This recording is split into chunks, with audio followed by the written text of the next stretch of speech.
Welcome to a roundup of the developer diaries for Paradox Grand Strategy games released this past week between August 31st and September 6th. This week there were 4 for Europa Universalis 5 as the march towards release continues, 1 for Victoria 3 on Balkans flavor in the upcoming DLC, 2 for Crusader Kings 3 looking both to the distant future and the upcoming Coronations DLC that is releasing in a few days, 1 for Hearts of Iron 4 about upcoming DLC content for Japan, and finally 2 for Stellaris about the upcoming Psionic Ascension DLC. First up for EU5 is a feedback post reviewing Scandinavia and the North Atlantic after the dev team combed through the community feedback on the regions. I won't spend too long on this one, just point out a few cool items. A ton of locations, names, goods, and the like were changed as usual. Some bits of southwestern Sweden now start as part of Denmark. I want to use this screenshot of the countries to highlight how different the map looks compared to when they were initially showing it off last year, with the old one on the left and the updated map on the right. The Dynasties map mode is also looking quite good, with the coats of arms being displayed on the map now. The devs are still reading community feedback and making changes in the comments if anyone is particularly impassioned about the EU5 starting situation, so I encourage you to head to the forums if you think something could be improved further. I wouldn't count on anything major changing before release at this point though, as we are now less than 2 months out from release. Next up is Tinto Talks 79. This one is about the Columbian Exchange and Colonial Revolution mechanics. The Columbian Exchange is particularly exciting and something I expect I'll be really looking forward to in each campaign. The situation happens during the Age of Absolutism, 300 years into the game. For a cost of some money and prestige, you can choose to change a location's raw good to one that was spread from the opposite continent. This means that, say, as Ireland, you will be able to pay money and prestige to convert some of your sturdy grain locations into potato locations, which provide more food per good produced. The current list of goods you can spread are potatoes, maize, cocoa, and tobacco from the New World, horses, olives, sturdy grain, rice, wheat, sugar, cotton, wine, coffee, and livestock from the Old World. Where you can place the new goods is limited by terrain features depending on where the good can actually be grown. So you can't change an Arctic province to produce cocoa, for example. They show an example here of what it looks like when you are paying to change a location's good. You can get a map mode with all of the possible locations that the good you want can be placed. This overrides whatever good was present in the location before, deleting the old resource gathering infrastructure and replacing it with a level 1 version of the new goods resource gathering infrastructure. I don't know a whole lot about the historicity of goods exchange across the Atlantic, so I can't really speak to that. As a game mechanic though, this looks like a lot of fun. As an old world focused nation, I can imagine situations where I've been building up for 300 years already in game, so my country is very developed at this point with a lot of towns and cities that consume a lot of food. The Columbian exchange situation pops up and I'm now able to pay for better crops to replace, say, wild games, legumes, and sturdy grains with maize and potatoes. I can see this giving a boost to countries that have built tall for a lot of the game and are maybe close to the limit of what they can squeeze out of their current territory. And then on the other side, as a colonizer of the New World, you'll be able to plant the labor-intensive cash crops from the Old World to make your colonies more financially lucrative. And it could potentially organically encourage the historical use of native and slave labor to occur. On to Colonial Revolution, this situation can happen in the Age of Revolutions, 400 years into the game.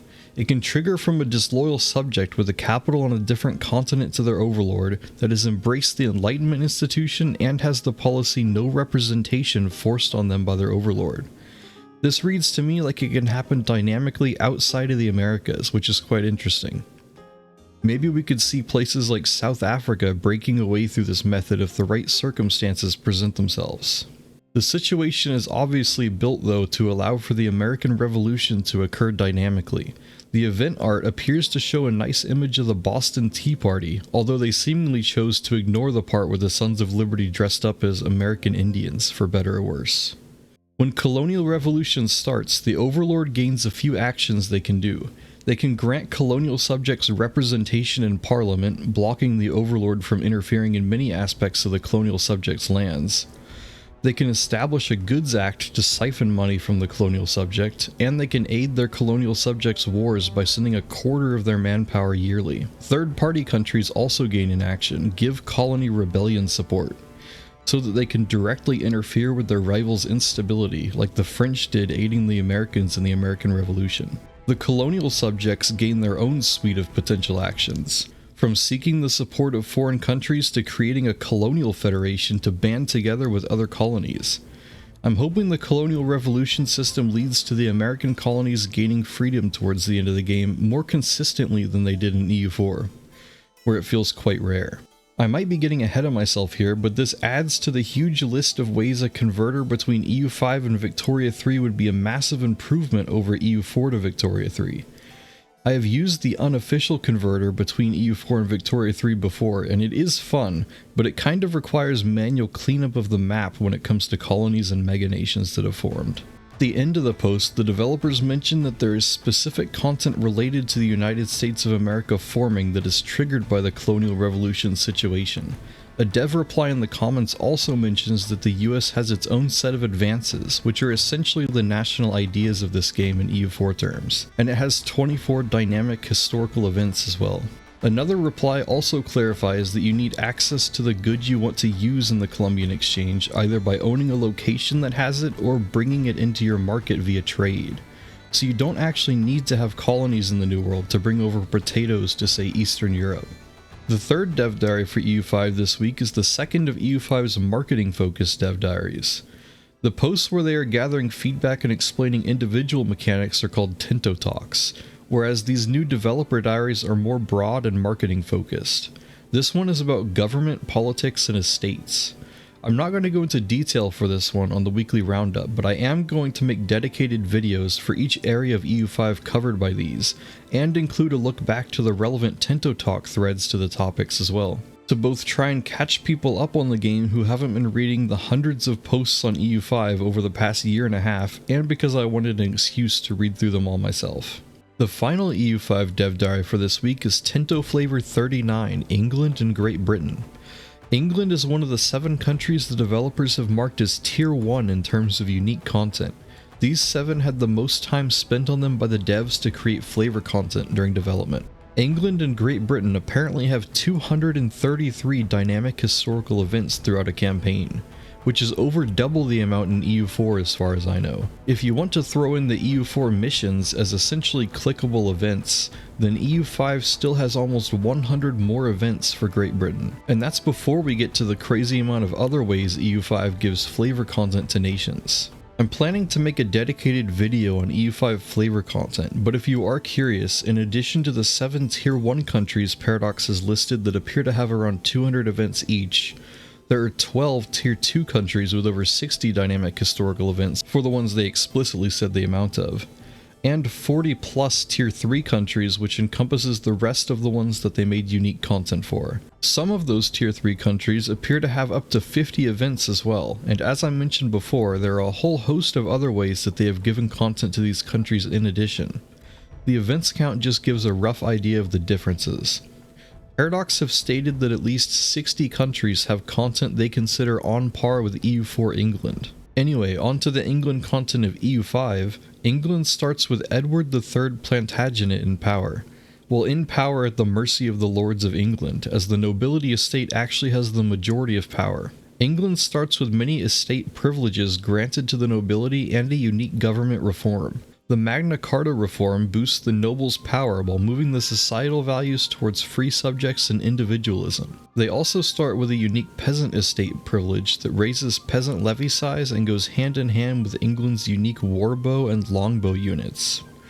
They also get a unique policy to boost levy combat efficiency and another one that reduces the crown power due to England's parliamentary history. England also gets 2 unique buildings at the start of the game, a shipyard building that boosts the burghers and a royal forest building that claws back a bit of crown power. They get different unique longbow units in different ages of the game through to the Age of Absolutism, and then a unique redcoats unit in the Age of Revolutions. I can't give much insight on the unit stats without having a reference to compare them to, so there isn't much point in looking too closely at them yet, but it's fun that they exist. Now we get to some of the more mechanically impactful flavor that they show off for England. For a decent chunk of the early game, and starting in the first year, England and France are both involved in the 100 Years' War situation, fighting over the territory and eventually Crown of France. There's a plethora of events and actions related to the situation, which Paradox went over in another dev diary focused solely on that. The devs have shown off two unique disasters that can fire in England. The War of the Roses can trigger in the 1400s and the English Civil War in the 1600s. I won't go over the whole list of choice events that they posted in the dev diary, because then where's the fun in discovering much of it organically? But I will point out that you can get a choice to split from the Catholic Church and form Anglicanism, and that Lollardy also spawns. If you love the dynamic flags that the Victoria series has, you'll be happy to hear that the feature is prevalent in EU5 now as well. The British flag has dozens of variants depending on factors such as what countries make up Britain, the current age, the current rank, and more. In the comments, the devs reveal that Wales has 7 dynamic events, including one about a rebellion that would affect England. They also confirmed that the Glorious Revolution has some content, but it's tied to the Netherlands instead of England. On to Victoria 3, we have a single post this week. Dev Diary 157, I Will Die on This Hill. This one is about various bits of flavor that are being added to the Balkans minor nations in the upcoming National Awakening DLC. For Montenegro, they've focused on providing unique and challenging tiny country experience. To do this, they have given Montenegro some modifiers, law variants, the ability to get great power guarantees and assistance, and a rating mechanic. They start with an abysmal 2 spare arable land and 0.6% literacy.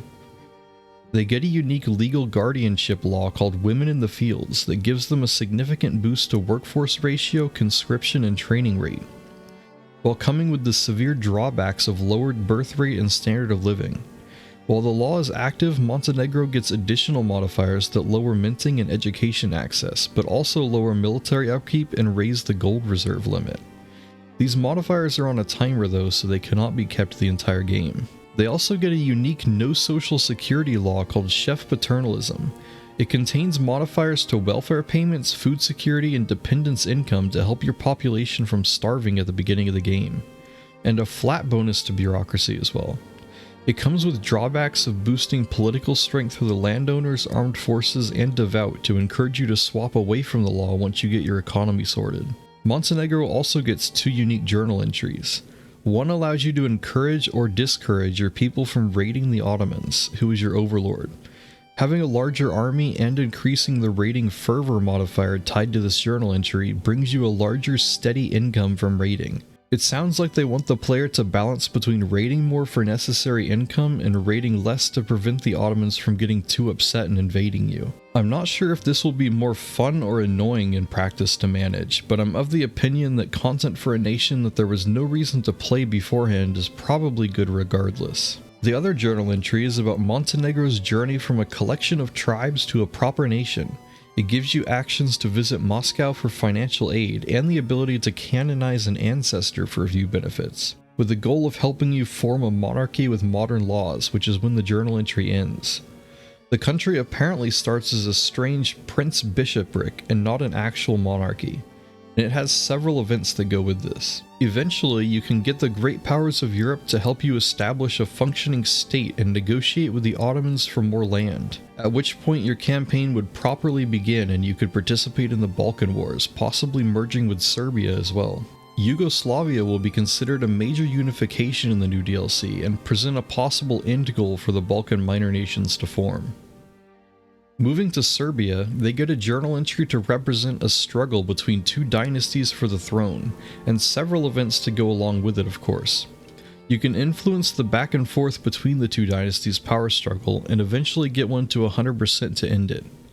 They of course benefit from the new nationalism and Balkan war mechanics as well, but it seems like the devs focused more on Montenegro than Serbia for unique flavor. Greece is going to receive a journal entry dedicated to the Bavarian King of Greece.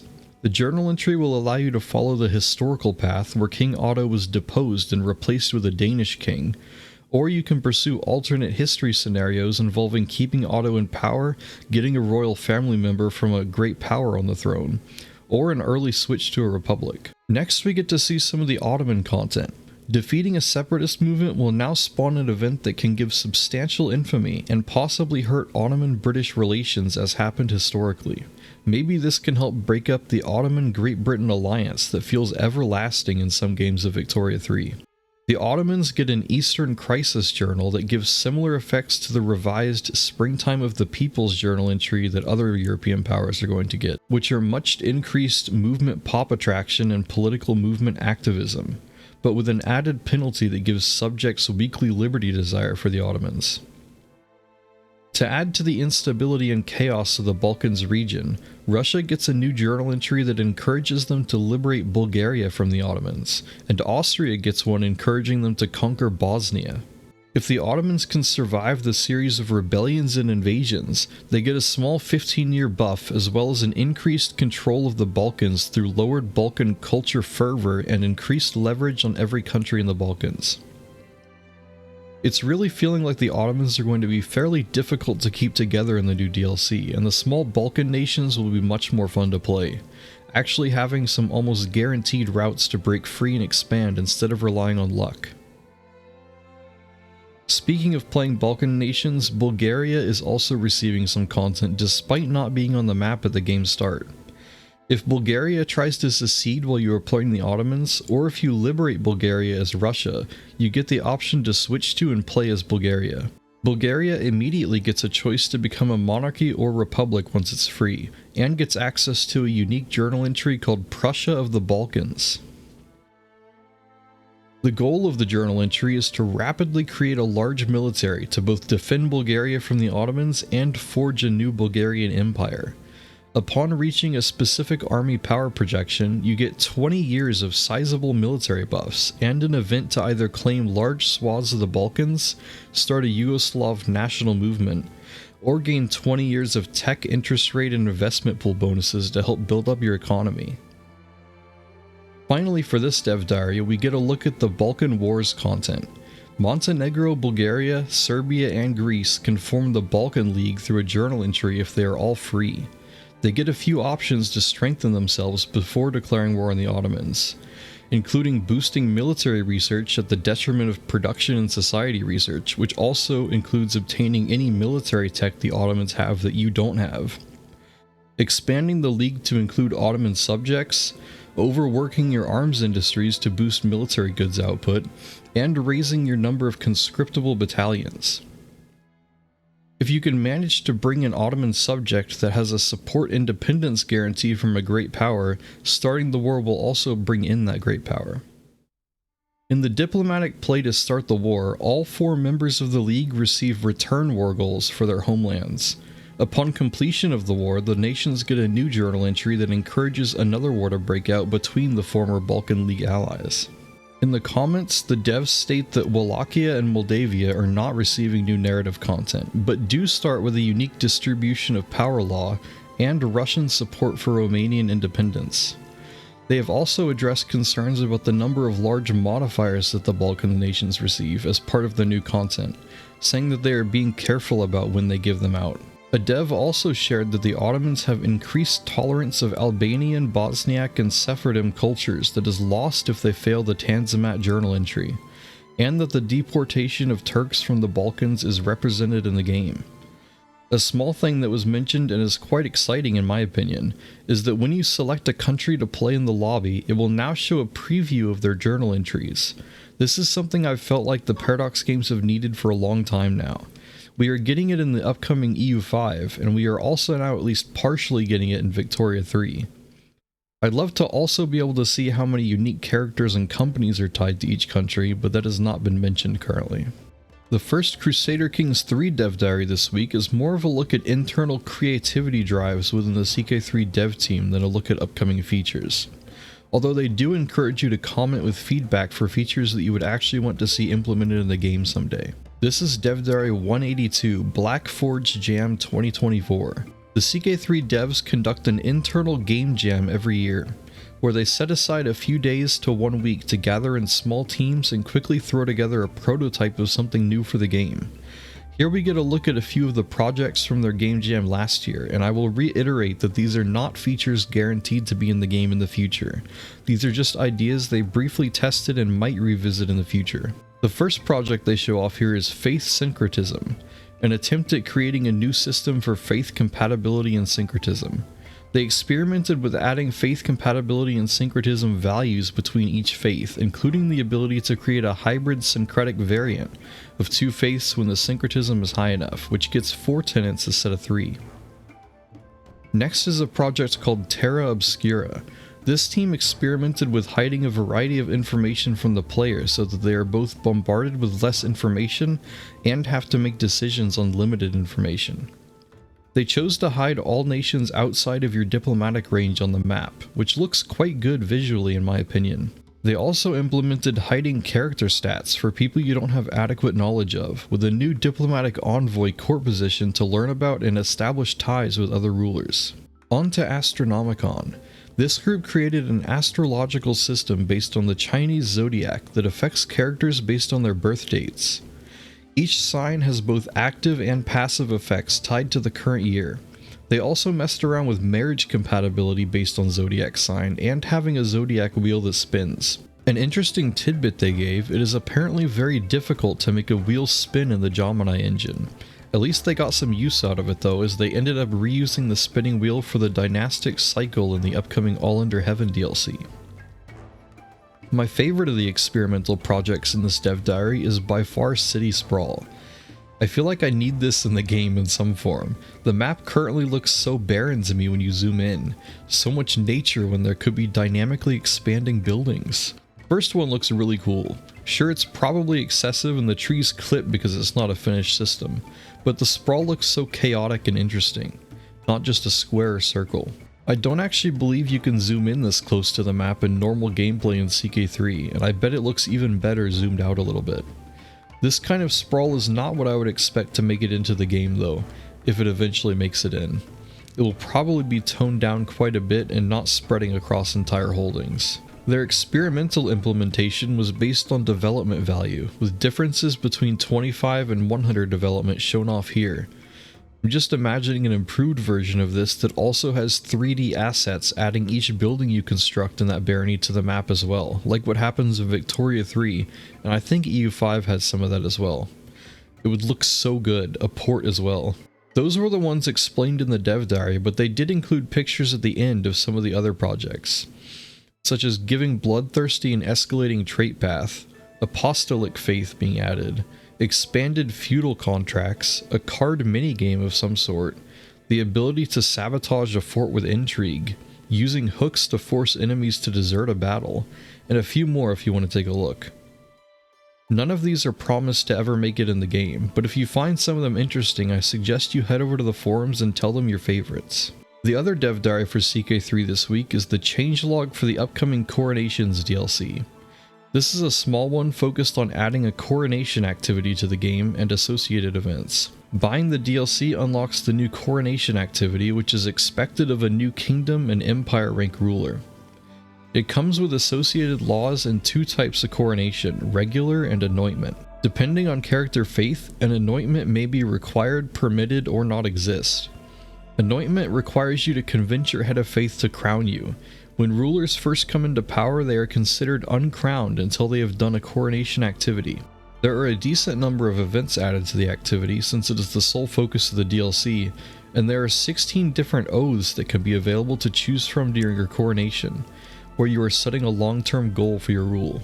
Other than DLC content, the patch is adding bows as a commission artifact option, new camera angles for event characters, and an important one for me, non-nomad music has been added to the nomadic music list to lessen repetition. I like the contextual music in Paradox games, but some random variety is sorely needed when you are playing the same region for dozens of hours. Hearts of Iron 4 had a single dev diary this weekend, a continuation of the series of early developer diaries on the next big patch and DLC, which has not been officially announced yet. This one looks at some of the Japan content coming in the DLC, which is aimed at East and Southeast Asia. For Japan's internal power struggle, they have created a new system that shows the influence that the army, navy, zaibatsu, and civilian government hold over the Emperor of Japan. Focuses you take will affect the influence each faction has, as well as whether you succeed or fail to complete the demands that each faction gives to you. Something I'm not quite sure about, some focuses will require that a faction have a certain level of influence to complete it. I could see this being quite frustrating the first couple of times playing with the new mechanics if you can accidentally lock yourself out of part of the focus tree that you wanted to go down, but we'll have to see. The factions have 4 levels of influence: subdued, meddling, influential, and dominating. When they are influential, the factions provide you with various in-theme bonuses, such as lowered production cost of ships when the navy is influential. The new political tree starts with the Kadoha preparing a coup. How you respond determines which mutually exclusive political focus you complete. You also no longer start as fascist, but instead non-aligned, with the political focus you go down deciding where you go from there. Another change is that you may be forced to start a war with China now, depending on the branch you go down. Historical Japan, for example, cannot avoid conflict with China. It looks like the army will start it for you if you don't yourself. If the navy is powerful, they can also demand that you go to war with someone in Southeast Asia.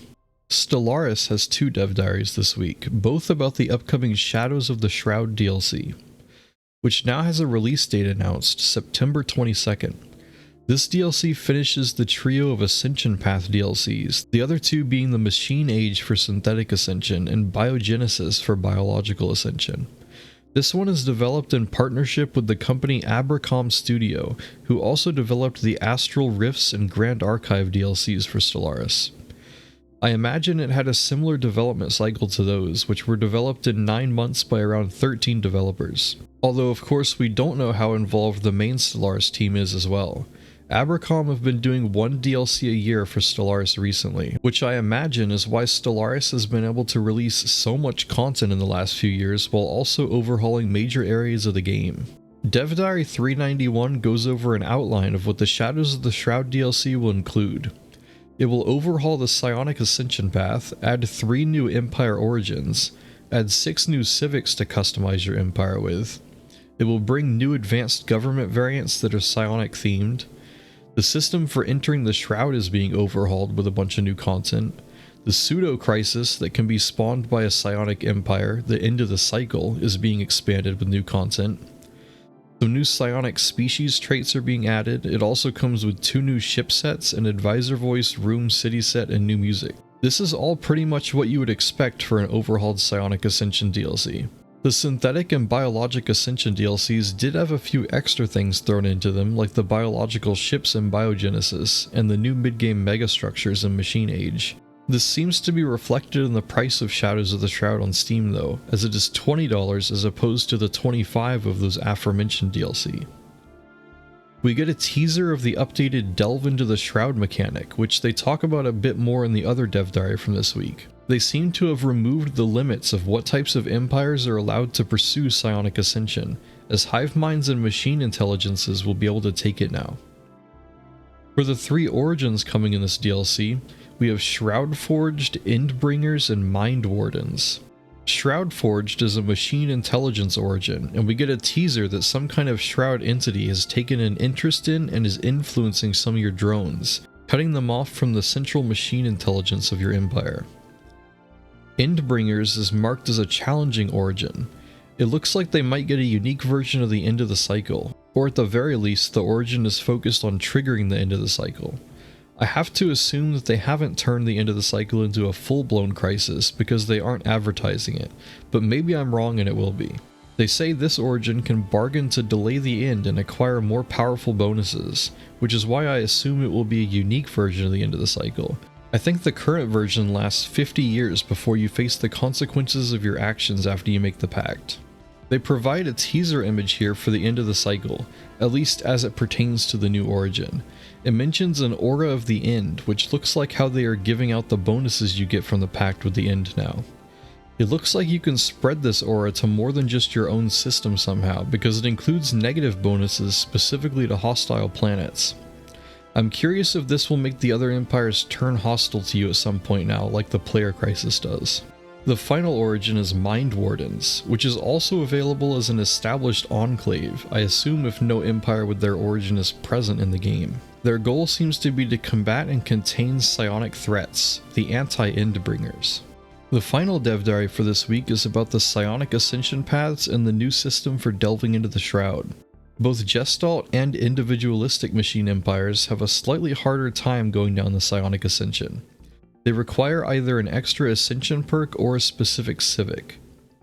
The psionics tradition tree isn't anything too special effects wise, it's pretty much just to get you into the psionic ascension situation. Similar to the other Ascension DLCs, it looks like we are getting some dynamic portraits that transform a bit as you complete stages of enlightenment.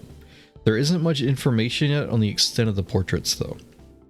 Now we get into the system for delving into the Shroud. It shows up as a new sub-tab in Contacts after you've begun the psionic path. The Shroud has two axes that your empire moves around on depending on both things you do in the normal game and actions you take while exploring the Shroud. They present two sets of opposite-natured Shroud entities and their domains. You aren't allowed to explore the Shroud until you complete the psionic ascension situation. At that point you can begin to explore the Shroud, delving into it once every 5 years.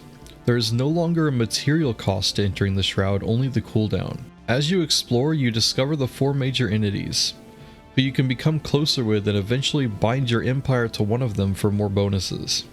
Each of the 4 has 2 active and 2 passive effects you can gain. In addition to how you deal with events, you can also assign an envoy to improve relations with an entity, moving your attunement towards them. There are also minor patrons you can find and interact with in the Shroud, which can give their own bonuses. In the comments for this dev diary, a dev does mention that there will be a 5th major path you can take in the Shroud, other than binding yourself to one of the 4 major patrons. Lastly, in the main content of the post, we get a look at one of the new civics. It looks like it will replace your priests with a new job, and enable an edict that lasts 13 years, giving bonuses to some things and penalties to other things. Then when the 13-year cycle is up, the benefits and penalties change to entirely different modifiers. As a bonus in the comments, we get a preview of the 2 new ship sets. The psionic ships look much less blocky than most of the other ship sets in the game, kind of pincer-esque. I really like the Mind Warden ship set, however. They have some ships with the imposing triangular look of Star Wars style ships, but the designs consist of more triangles inlaid on top of each other than those designs typically have. I can't remember specifically what I'm thinking of, but they remind me of the alien architecture in games like Destiny or Mass Effect. That's all for this past week. If you enjoyed watching, please consider supporting the channel. If this is a video format you are interested in seeing more of, I'd love to read your opinions in the comments. See y'all next time.